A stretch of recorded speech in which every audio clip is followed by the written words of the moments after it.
안녕하세요. 밤이 되면 열리는 서점. 저는 서점지기 푸첼라입니다. 전전 영상에 이어 이번에도 그림 관련 책을 읽어봤는데 성수영 저자의 명화의 발견, 그때 그 사람이라는 책입니다. 이 책을 연말에 읽었는데 지금 와서 생각해보니 아마 연말에 떠들썩한 분위기 대신 저는 그림 구경을 하고 싶었던 것 같습니다. 저는 다양한 색채를 보면 마음이 밝고 행복해집니다. 마치 그 색채가 제 마음속으로 들어오는 것 같은 느낌이 들거든요. 그러다 보니 자연스럽게 그림을 좋아하게 되었습니다. 종종 갤러리나 전시회를 가곤 했는데 최근에는 날씨가 추워서 돌아다니기가 좀 귀찮잖아요. 우연히 도서관에서 미술과 관련된 책을 봤는데 이거다 싶었습니다. 방구석에서 다양한 그림을 감상할 수 있으니까요.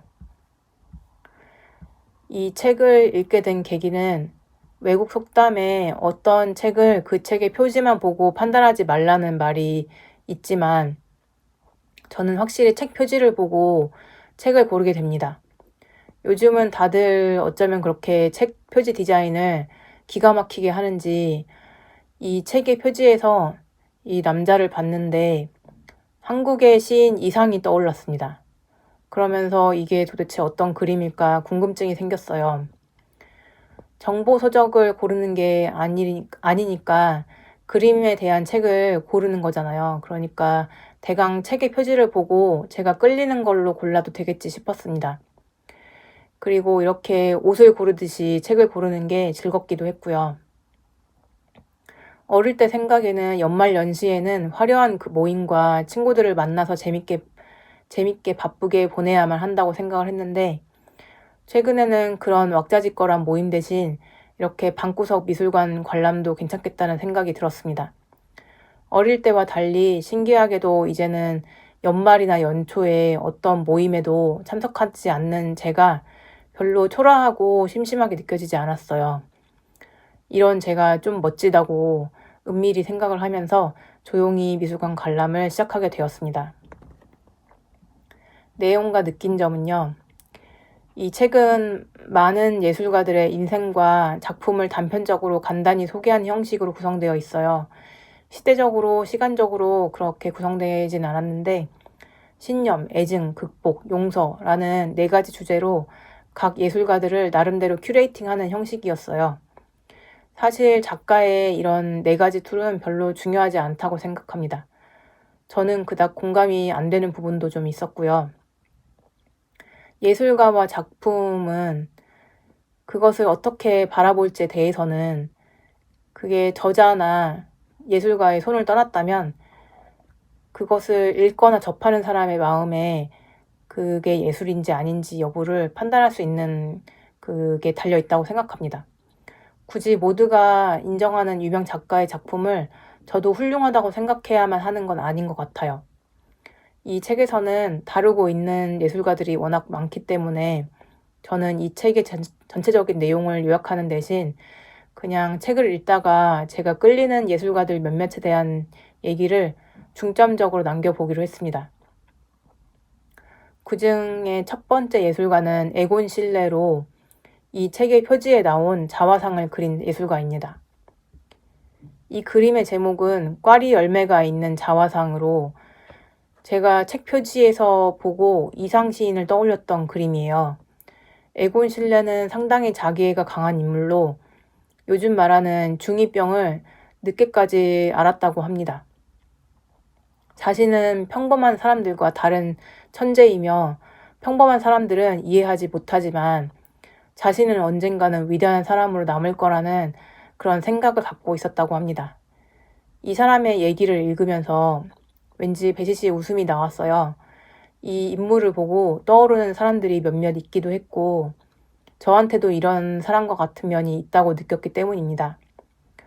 어른들의 비밀 같은 건데 제 생각에 일부를 제외하고 대부분의 어른들은 이 중2병을 극복하지 못한 채 어른이 된다고 생각합니다. 단지 그런 자신을 깨닫느냐 깨닫지 못하느냐 혹은 그러던 말든 별 신경을 쓰지 않느냐의 차이로 어른스러워 보이는지 아직 중2병을 못 극복한 철없는 어른으로 보일지가 갈린다고 생각을 해요. 에곤 실레가 다른 점은 단지 그는 진짜 천재가 맞았다는 점이었다고 합니다. 다만 저는 이 사람의 어떤 점이 천재적인지는 이 책을 읽고도 아직 공감하지 못했습니다. 이 그림과 에곤 실레의 캐릭터에 대한 얘기를 읽으면서 제가 재밌게 봤던 그 영국 특유의 블랙 코미디가 있는 영드가 생각났어요. 한 번씩 배가 째지게 웃긴 그런 슬로우 호시스라는 드라마인데 등장인물 중에 호라는 프로그래머가 있어요. 이 사람이 에곤 실레와 닮았다는 느낌이 들었습니다. 이 슬로우 호시스의 호라는 그 사람은 에곤 실레의 코믹 버전이라면 비극적인 버전이 바로 이상시인이 아닐까 생각했어요. 이상시인은 젊은 나이로 단명했지만 그 독보적인 스타일의 글쓰기나 그의 소설 등의 내용을 보면 아마 스스로도 천재성을 알고 있었던 것 같아요. 게다가 상당히 잘생기기까지 했죠. 이상의 경우는 당시 시대가 암울해서 본인의 천재성을 뽐내지 못했고, 물론 에곤 실레 정도로 중증은 아니지만 자신의 천재성을 알고 있다는 면에서 어느 정도 닮은 점이 있는 느낌이었습니다. 그리고 장오노레 프라고나르는 이 책을 통해 이름은 거의 처음 접했는데 그림을 꽤 여러 번 봤던 화가였어요. 짙은 녹색과 대비되는 분홍색 여성의 드레스 자락. 그 드레스가 가볍게 나부끼고 또 부풀어서 드레스의 원단이 뭘로 되었을지 느껴질 것 같았습니다. 마치 눈앞에서 이 여자가 그네를 타고 있는 듯한 느낌이 들었어요. 다른 엄숙한 느낌의 작품들과는 달리 이 신발이 날아가는 순간이 참 액티브하면서도 코믹했습니다. 마치 로맨틱 코미디 같은 상황을 그린 듯한 그림으로 그 밝고 아름다운 색채 때문에 더욱더 눈길이 갔습니다. 꽤 깊은 숲에서 그네를 타고 있는 듯한 그런 느낌이 들었는데 왜 그런 느낌이 드는 건지는 잘 모르겠어요. 그래서 호기심이 생기는 그림이었습니다.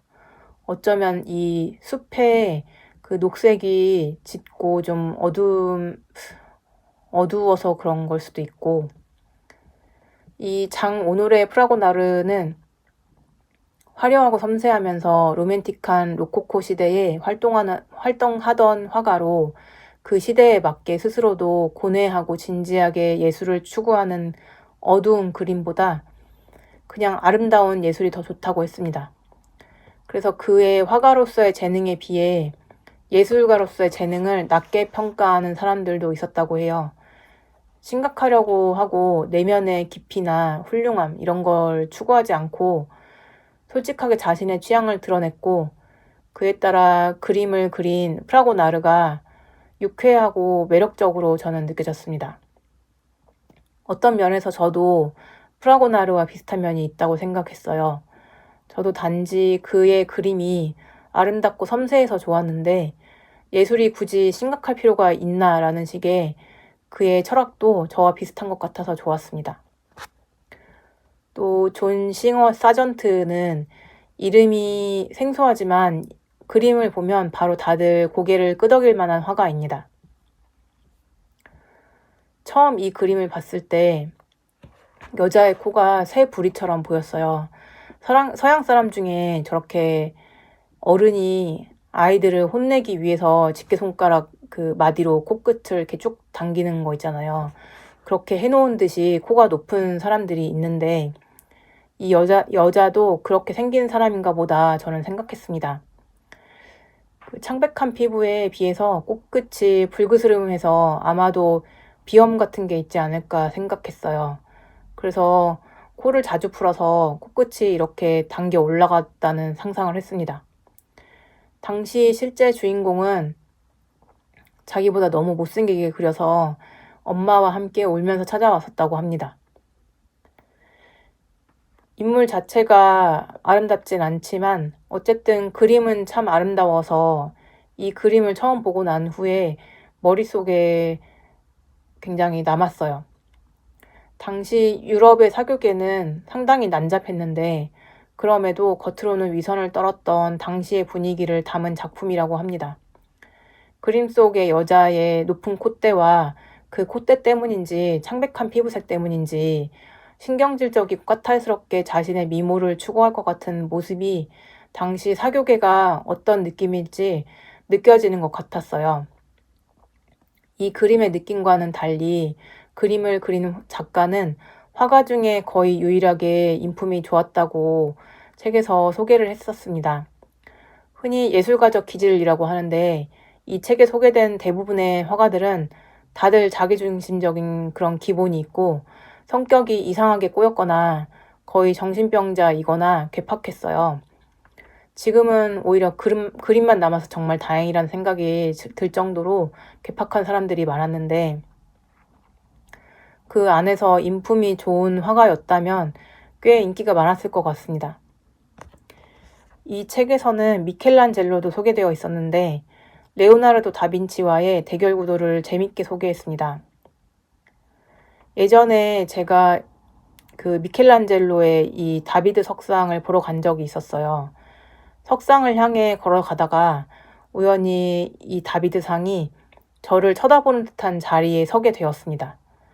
그때 저는 눈이 마주쳤다는 기분이 들었고 순간적으로 잘생긴 남자와 눈이 마주쳤을 때 여자의 부끄러운 듯한 그런 제스처 있잖아요.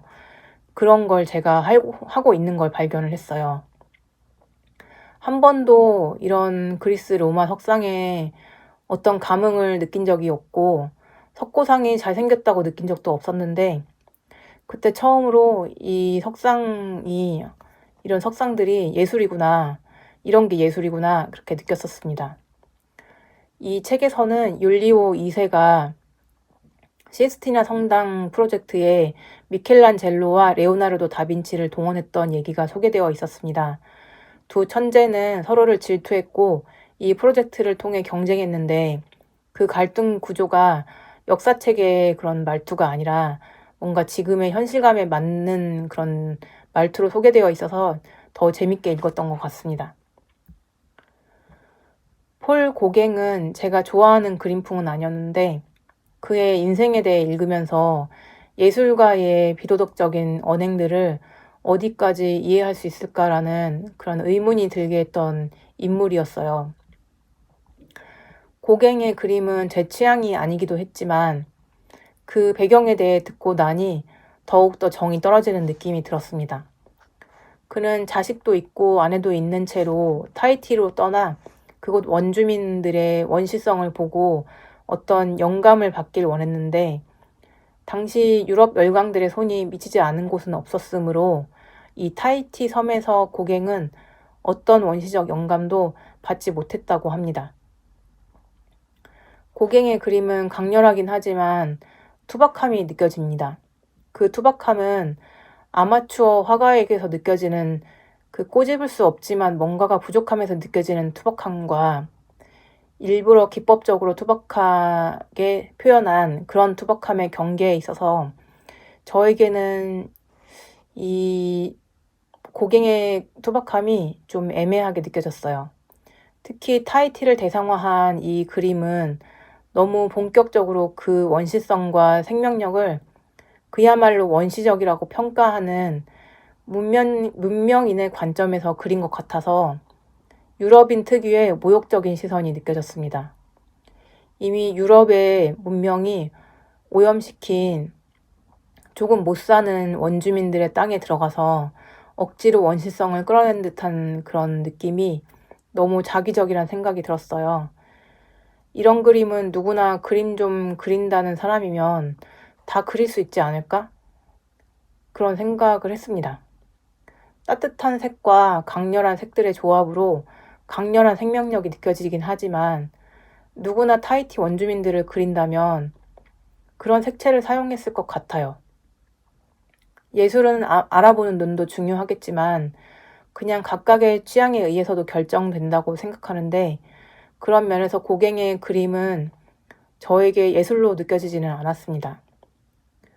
고갱은 1881년 거품 경제가 무너지기 전인 30대까지는 그냥 건실한 회사원이었다고 합니다.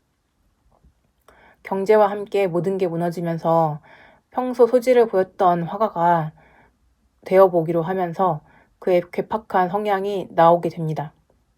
예술을 한다고 하면 예술가는 그래도 된다는 이런 면제권으로 인해 다들 내면의 인간성이 폭주를 하는 모양입니다.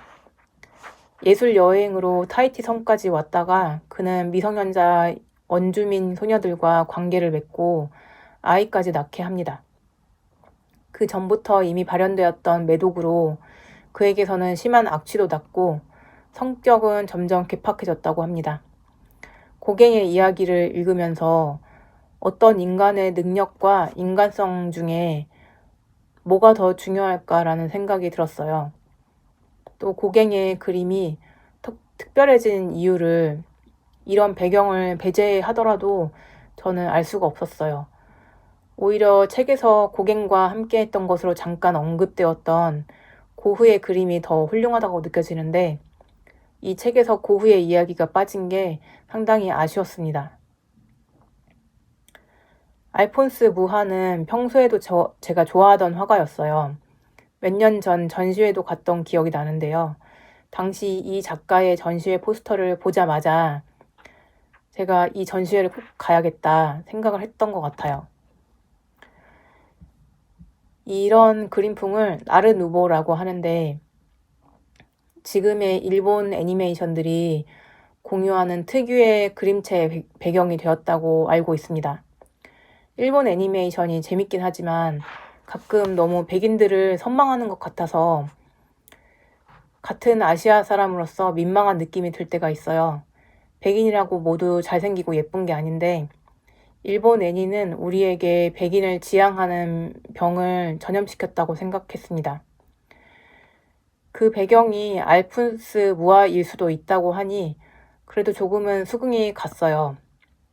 워낙 아름답게 아름다운 면만 묘사된 그림들이라 충분히 따라 그리고 싶었을 것 같습니다. 그의 그림은 대부분 아름다운 여자들이 주인공이고 그 배경에는 동양의 족자나 병풍에서 볼 수 있는 것 같은 느낌의 테두리가 깔립니다. 또 배경에는 화려한 꽃들이 등장하는데 자연스럽게 혹은 정형화된 패턴으로 등장합니다. 지금의 만화책에서 이와 같은 느낌을 느낄 수 있죠. 한편으로 이런 그림은 서양 타로 카드 같은 느낌을 주기도 하는데 어쨌든 상당히 아름다우면서 독특한 느낌이었습니다. 상업적인 용도로 쓰인 영향도 있었겠지만 기존의 서양 예술과는 한참 다른 느낌으로 신선하면서도 아름다웠어요. 동양 예술의 영향을 받았던지 당시 서양화가 동양에 영향을 주었던 건지 분명 동양과 서양이 교류한 느낌이 그림 속에 들어 있었습니다. 그래서 더 이질적이고 아름다운 느낌이 들었던 것 같아요. 알폰스 무하는 상당히 운이 좋았던 화가로 알려져 있는데 그는 젊은 시절 그림이 잘 안 팔려서 잠시 고생을 하다가 어느 날 갖고 있던 돈으로 가장 멀리까지 갈 수 있는 기차표를 끊어서 도착한 그곳에서 그림을 그렸는데 그곳에서 그의 그림이 불티나게 잘 팔렸고 어떤 연극의 포스터를 그려주다가 그게 떠서 엄청난 인기를 끌게 되었다고 합니다. 하지만 그의 이런 운 좋은 계기에 대한 이야기는 사실 과장된 이야기가 많다고 합니다. 비현실적이면서 환상적이고 동화 같은 그림체와 알퐁스 도데라는 작가의 이름과도 비슷해서 저는 알폰스 무하라고 하면 어떤 판타지가 떠올랐어요. 그 판타지는 딱 그가 그린 그림에 등장하는 여자 주인공들이 요정이나 여신으로 등장하는 판타지였습니다. 뭔가 스토리가 있을 듯한 그의 그림은 저에게 어떤 상상력을 주는 것 같았어요. 인기가 많은지 최근에도 다시 그의 전시회가 진행되는 것을 봤는데 예전에 봤던 전시와 작품이 많이 겹치지 않는다면 다시 보고 싶기도 합니다. 또 살바도르 달리 하면 저는 아인슈타인과 히치콕 감독, 앤디 워홀, 목신의 오후라는 드뷔시 교향곡이 떠오릅니다. 이 두 사진이 비슷하다는 느낌이 들고 히치콕 감독의 흑백 필름과 어떤 강렬함이 왠지 살바도르 달리와 닮았다는 생각이 들었어요. 비슷한 느낌으로 앤디 워홀이 떠오르는 것 같습니다. 실제로 살바도르 달리는 상업적인 감각이 좋았고 쇼맨십이 강했으며 그래서인지 히치콕 감독과 영화를 제작하기도 하고 디즈니 애니메이션을 함께 제작하기도 했다고 합니다. 적절한 그의 대중적인 감각은 당시 엄청난 인기를 끌었다고 하는데 참 부러운 센스였습니다. 이 그림은 기억의 지속이라는 그림으로 달리의 그림 중 제가 제일 좋아하는 작품입니다. 이 그림을 비롯해서 달리는 유난히 꿈이나 초현실적이고 인간의 무의식을 다루는 듯한 그림을 많이 그렸는데 그는 실제로 인간의 무의식에는 뭔가 대단한 것이 있다. 이렇게 말하면서 무의식을 지향했다고 합니다. 저도 인간의 무의식에는 학습하지 않아도 이미 자연의 과학기술에 대한 이해와 미래와 현재와 과거의 기억이 모두 담겨 있다는 생각을 합니다. 달리는 바람둥이 아내 갈라와 결혼해서 늙어서까지 그 바람기로 고생을 했다고 해요. 또 빈 종이에 자신의 사인만 있는 종이를 어마어마하게 팔아서 종이를 사가는 사람들이 자신의 작품을 위작하도록 조장했다고 합니다. 그래서 위작이 가장 많은 화가 중 한 명이라고 합니다. 이 수염을 더듬이처럼 다듬은 달리의 사진과 그의 이런 사기 행각, 쇼맨십 등이 무척 잘 어울린다는 생각이 들었어요. 상당히 극적이고 자신의 극적인 면을 상업적으로 잘 이용할 줄 알았던 사람인 것 같습니다. 사기꾼 같지만 역시 한번 만나보고 싶은 궁금하고 매력적인 인간이었어요. 그래서 인기가 많았겠죠? 기억의 지속이라는 그림에서는 인간의 무의식과 꿈, 잠재력 같은 것들이 느껴졌는데 노골노골하게 녹아서 흐르는 시간과 잠들어 있는 옆모습에 녹아내리는 듯한 얼굴과 같은 것들이 나른한 감각을 자극했습니다. 그래서 목신의 오후와 잘 어울리는 작품이라고 생각했어요. 조르주 쉐라는 이름은 잘 모르지만 역시 그림을 보면 할 수 있는 화가였습니다. 이 그림은 그랑드 자트 섬의 일요일 오후라는 그림으로 꽤 여기저기 많이 등장했던 그림인데 막상 또 어디서 봤는지는 자세히 기억이 안 납니다. 그림에서 부드러운 느낌이 나고 사르르 녹을 듯한 솜사탕 같은 느낌이 나면서 알록달록한 색채와 휴식 시간을 즐기고 있는 사람들의 한가로운 느낌이 너무 좋았는데 제가 느낀 그 부드럽고 솜사탕처럼 녹을 듯한 느낌은 이 그림이 전묘화로 표현되어 있기 때문인 것 같습니다. 빛은 섞을수록 밝아지고 물감을 섞을수록 칙칙해지는데 물감을 빛처럼 섞어도 화사해지도록 만들기 위해 이런 전묘화 기법을 생각해냈다고 해요. 여러 색채의 점들을 섞어주면 물감이 섞이지 않아도 칙칙해지지 않고 혼합된 색채를 표현할 수 있기 때문입니다. 이건 전자기기 화면의 픽셀의 원리와 비슷합니다. 조르주 쇠라의 그림은 이 그림밖에 모르지만 책에서 소개된 다른 그림들을 보고 그의 작품에 반해버렸어요. 이 그림은 아스니에르에 모욕하는 사람들이라는 그림으로 물감의 색이 변질되었다고 해요. 원본은 훨씬 더 밝고 햇빛의 느낌을 잘 살렸을 거라고 상상했습니다. 이 그림에서 조르주 쇠라가 어떤 느낌을 표현하려는지 알 것 같았기 때문이에요. 일본에 제가 예전에 여행 가서 느꼈는데 한여름에 날씨 좋은 일본 대기에는 햇빛 가루가 떠다닌다고 생각을 했어요. 대기에 잘게 부서진 빛나는 가루가 뽀샤시하게 떠 있어서 약간 필터 씌운 느낌과 밝고 덥게 비추는 빛 때문에 살짝 정신이 증발할 것 같은 느낌이 들었습니다. 특유의 화사하고 뽀샤시한 느낌 때문에 실제로 세상이 필터를 씌운 듯 아름답게 보였고, 또 TV의 드라마에서 과거 회상 장면을 희미하게 처리하는 그런 기법이 있잖아요. 그런 기법에 익숙해져서인지 과거에 대한 향수를 느끼게 해줬습니다. 바로 그 느낌을 조르주 세라가 이 그림을 통해서 나타내려고 했던 것 같아요. 제가 햇빛가루라고 부르는 것을 조르주 세라는 전묘화로 표현하려고 했던 게 분명하다고 생각했습니다. 제가 느낀 대기의 햇빛가루는 아마 수분이 많은 곳에서 실제로 대기의 수분 때문에 발생하는 대기 속 전묘 성분 같은 거라고 저는 추정을 했습니다. 참고로 전묘 성분이라는 거는 제가 그냥 만든 말이고요. 그의 전묘화 기법은 딱 이 햇빛가루가 날리는 날씨와 대기를 표현하기에 적합하다고 느꼈습니다. 그리고 이외에 또 다른 용도가 있는데, 그의 다른 그림인 화장하는 젊은 여인이라는 그림에서 느낄 수 있습니다. 이 여자가 있는 공간에는 분명히 향기로운 분가루가 날아다니고 있을 것 같아요. 더불어 이 그림에서 일명 파우더 향이라는 종류의 냄새가 날 것 같았습니다. 저는 이 그림에서 느껴지는 분가루들이 아름다운 색의 향기로운 블러셔 입자일 것이라고 생각을 했어요. 이 책에 등장하는 화가 중에 제가 기존부터 좋아하던 화가는 알폰스 무하하고 살바도르 달리였어요.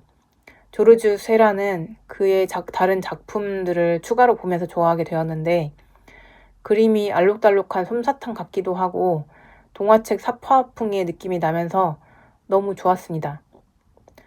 얼마 전 올드머니 룩이 이런 스타일이 유행을 하면서 서양 사람들이 생각하는 중산층의 기준으로 자신만의 취향이 있는가와 같은 항목이 있었는데, 저의 취향은 주로 색채가 화려하고 환상적이면서 예술이라고 너무 어둡고 딥한 그림보다 밝고 아름다운 그림을 좋아한다는 걸 느꼈습니다. 저도 우아하게 그림을 사모으러 다니는 고상하고 돈 많이 드는 취미가 언젠가는 생기게 될지 모르겠지만, 지금부터 저만의 취향을 발견해두면 그때 더 우아하게 저의 스타일을 고수할 수 있겠다는 생각이 들었습니다. 조르주 세라의 그림은 실제로 직접 보고 싶은 그림이었어요. 고흐나 한국 작가들이 소개되어 있지 않은 게 아쉬웠지만, 이 책을 통해 화가에 대해서도 간단히 알 수 있었고 그의 작품들도 함께 감상할 수 있어서 좋았습니다. 다만 이 책도 사파가 작은 건 살짝 아쉬웠어요. 전시회를 가고 싶긴 한데 귀찮고 시간도 없고 그럴 때는 이렇게 방구석 미술관을 관람하는 것도 괜찮은 방법인 것 같습니다. 제 블로그에서 영상 내용 텍스트로 읽으실 수 있고 그림 자료도 다시 보실 수 있습니다.